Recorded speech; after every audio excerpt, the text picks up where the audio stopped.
7h23. Et c'est l'heure de l'édito sport avec Virginie Fulpin. Ça, les Américains, ils savent faire. Ça, c'est le générique de la NBA sur ESPN.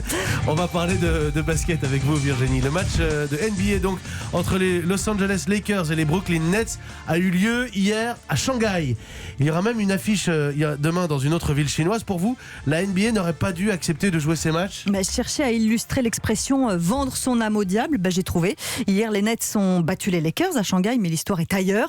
Dans les tribunes où beaucoup de fans portaient le maillot de LeBron James, mais où ils agitaient tous des drapeaux chinois qu'on leur avait expressément mis dans les mains. On ne rigole pas avec le patriotisme en Chine. Les joueurs ont été interdits de conférences de presse. La police était partout et en plus, la télé chinoise ne retransmettait pas le match. Diffusion annulée pour crime de liberté d'expression. Oui, Pékin pique sa crise après le tweet du manager des Houston Rockets en soutien aux manifestants de Hong Kong. La Chine veut des excuses officielles et elle montre l'étendue des représailles commerciales qu'elle peut dégainer. Tous les sponsors chinois des clubs de NBA ont par exemple suspendu leur contrat. De quoi en faire ramper certains en NBA.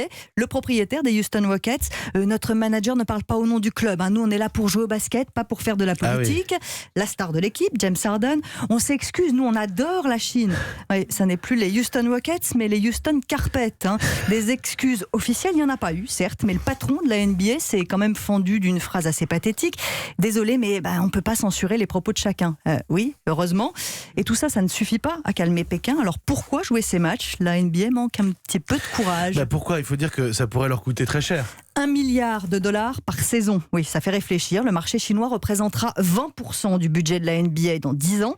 La Ligue américaine de basket n'est pas une ONG. Elle doit protéger ses intérêts.